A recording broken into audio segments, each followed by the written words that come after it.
Assalamualaikum warahmatullahi wabarakatuh. Waalaikumsalam warahmatullahi. Selamat siang. Kembali lagi di Studio Rakyat Mer. Manajemen Ekonomi Rakyat Digital bersama saya Kak Tito dan juga Pak Cakti Indra Gunawan PhD. Ya. Gimana kabarnya Pak Cakti? Oh, luar biasa. Biasa. Penuh dengan semangat walaupun corona, kita tetap harus semangat supaya imun body tubuh kita selalu meningkat. Amin ya. Pak Cakti, untuk episode kali ini, ini mau ngomongin tentang satu topik berita yang ada di salah satu portal berita dan saya minta nanti Pak Cakti menyampaikan pandangannya dari sisi mer. Ya. Jadi ada berita begini Pak Cakti, dikutip dari Kompas pada tanggal 7 Juli kemarin 2021 pukul 13.12 WIB. Mengambil judul seperti ini Pak, COVID-19 meningkat, Pak Jokowi buka opsi PPKM darurat di luar Jawa Bali. Nah, ini saya bacakan dulu. Presiden membuka opsi PPKM darurat di luar Pulau Jawa dan Bali. Langkah tersebut akan ditempuh apabila kasus di luar Jawa Bali semakin meningkat dan fasilitas kesehatan kian terbatas. Berdasarkan pantauan, terjadi peningkatan kasus aktif COVID-19 hingga 34% di luar Jawa dan Bali. Nah, bagaimana Pak Cakti menanggapi semacam gagasan dari Pak Presiden untuk membuka PPKM darurat di luar Jawa Bali, Pak? Ya. Dari kajian mer ya. Oke, kembali kita mer itu adalah suatu filosofi di mana manajemen ekonomi rakyat atau mer itu berkeyakinan atau memiliki suatu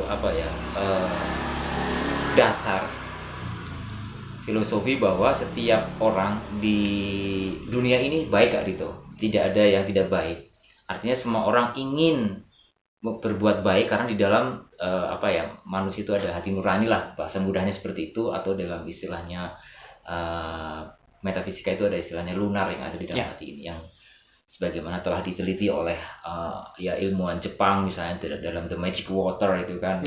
Setiap orang itu kalau kita ngomong sesuatu yang baik di air, maka airnya akan berubah menjadi kristal kan gitu ya. Baik istilahnya. PPKM yang digagas oleh Pak Jokowi ini juga kan sesuatu yang baik, ya kan? Suatu kata kalimat, suatu gagasan, ide itu yang baik. Sehingga kalau kita hubungkan dengan teorinya Mer tadi itu saya sangat sependapat karena apa?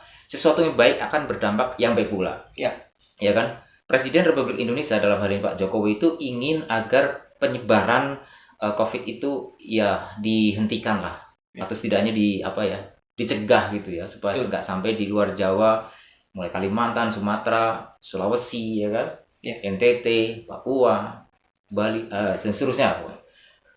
Itu dengan PPKM di luar Jawa ini, dari mer berpendapat bahwa itu sangat perlu sekali dan itu segera dilaksanakan. Kenapa? Agar sesuatu yang baik itu menghasilkan impact yang baik pada ujung-ujungnya. Setelah nanti program ini berhasil, otomatis virus corona kan jadi berkurang kan itu. Kalau berkurang kan masyarakat bisa beraktivitas normal kembali, ya kan. Kemudian bisa melakukan kegiatan ekonomi, pendidikan, apapun juga kan lebih leluasa daripada kalau korban-korban terus berjatuhan corona ini. Ya, saya pikir itu sangat penting sekali dan urgent kalau menurut saya harus dilakukan. Walaupun memang mungkin ada beberapa kendala, tetapi kan setiap sesuatu yang baik pasti kan harus dilakukan walaupun kendala ada. Sejak zaman dahulu sampai sekarang, zaman Nabi Adam sampai sekarang, kalau mau berbuat baik, ya itu pasti ada juga hal-hal yang katakanlah merintanginya. Tetapi ini adalah darurat corona. Ini adalah state yang mengatakan, negara yang diwakili oleh pemerintah. Jadi kita harus mendukung untuk itu. Kita yang di Jawa saat ini Kak Dito, PPKM kayak kita di kampus dibatasi, mahasiswa tidak boleh masuk, kemudian kantor juga, kemudian kami para dosen juga dibatasi, beberapa orang aja yang kerja, dan itu tidak mengurangi kinerja kita gitu loh, dan itu harus tetap dilaksanakan karena untuk pencegahan itu memang harus dilakukan hal seperti itu. Oke Pak. Ini terakhir Pak ya, kan ini episode singkat. Bagaimana caranya supaya mer ini juga dikenal tidak hanya di wilayah terkecil di RT RW tapi juga meluas ke seluruh wilayah Nusantara, Pak? Dalam menanggulangi COVID tentunya ya, Pak ya. Mer ini berupaya agar ini mengimbangi atau mengawal pemerintah, dalam hal ini mengawal rakyat agar pada saat orang tidak ada lagi kegiatan ekonomi karena dia ada PPKM kemudian dia tidak menghasilkan uang, ya kan, tadi itu otomatis orang kan butuh makan, betul, ya kan. Nah, karena nggak ada penghasilan yang dia hasilkan, karena rakyat kan banyak yang jualan hari ini dapat uang, hari ini beli makan hari ini kan gitu kan itu, ya kan. Memang ada ASN, tetapi kan tidak semua rakyat Indonesia kan ASN gitu, ya kan gitu. Jadi kayak kita aja kan istilahnya pegawai swasta biasa yang juga sangat tergantung kepada sumber-sumber pemasukan ekonomi. Kalau kita nggak bekerja, otomatis kita nggak dapat uang. Nah, oleh karena itu MER itu berupaya agar mendorong pemerintah pusat, daerah, dan yang terkecil itu untuk menggaungkan kampanye MER tadi itu. Karena pemerintah sendirian itu nggak sanggup deh kalau menurut saya. Budget pemerintah itu kan terbatas Kak Dito. Yang tidak terbatas itu adalah kekuatan semangat rakyatnya. Justru rakyat inilah yang harus didorong, dirangkul masyarakat, sehingga pemerintah mendorong kepada masyarakat untuk ayo di setiap daerah, wilayah mulailah dibangun lumbung-lumbung kecil dulu lah, misalnya di rumahnya Pak RT gitu, setiap bulan urunan atau setiap hari gitu jimpitan beras kayak zaman dulu gitu itu setengah gelas, ada yang keliling Pak Satpamnya atau ke pos kamplingnya yang ngambilin itu. Kalau dia nggak punya beras, mungkin dia misalnya ada gula pasir atau apapun juga lah yang bisa dimanfaatkan untuk makan atau untuk kebutuhan kalau seandainya ada di antara warga yang pada saat corona ini tidak bisa beli beras. Betul. Sehingga kan bisa Pak RT-nya bilang, "Pak, udah nggak makan berapa hari, 2 hari Pak. Oh, ini di sini ada beras gratis untuk rakyat." Oh, luar biasa itu Kak Dito. Kalau ini segera dilaksanakan, saya kira pemerintah sangat terbantu Kak Dito. Jadi pemerintah nggak ngasih uang triliunan ke masyarakat pada saat kondisi-kondisi darurat corona seperti ini, di mana pemasukan uang kan sangat terbatas gitu loh.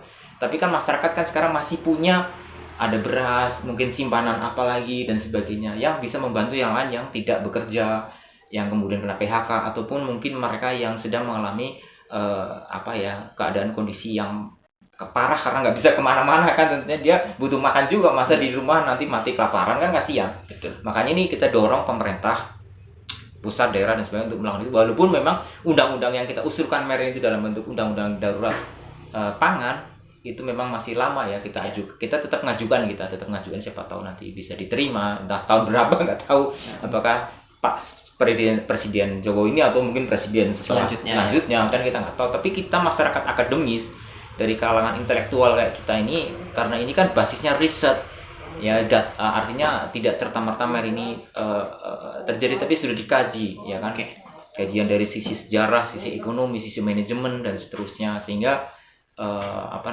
kita upayakan untuk memberikan kepada pemerintah gagasan ini. Jadi kita tidak memberikan kritik kepada pemerintah, tapi memberikan solusi. Kayaknya seru ya Pak ya. Tapi kita tetap akan kembali dengan topik-topik selanjutnya. Jadi ada berita Pak Cakti menanggapi dari kajian MER Pak ya. Betul. Dan kita selalu memberikan solusi ya Pak ya. Jadi tidak hanya berupa kritik, nyinyir ya Pak, apalagi menyalah-nyalakan, tapi memberi solusi yang baik ya Pak. Karena kalau menyalahkan orang kanan kiri sudah pada mati, ya nanti yang tetangganya pada mati, kalau cuma kritikan nggak ada tindakan nyata. bahaya juga. Masa cuma nyinyir kepada pemerintah, nyinyir kepada Pak RT-nya, apaan sih harus urunan beras dan sebagainya, tetangganya udah pada mati kelaparan banyak. Kemudian harus seperti itu, kan nggak harus nunggu seperti itu. Jadi kita itu bukan lagi nyinyir, kritis, karena kini kondisinya sudah darurat, bukan lagi kondisi biasa kayak zaman dulu yang tidak ada kondisi seperti ini. Nah, makanya kalau kamu pengen solusi-solusi yang baik dari kajian MER, tetap terus ikuti channel kita di Studio Rakyat MER, Manajemen Ekonomi Rakyat Digital, bersama saya Kak Dito dan juga Pak Cakti Indra Gunawan. Sampai jumpa di episode selanjutnya. Dadah.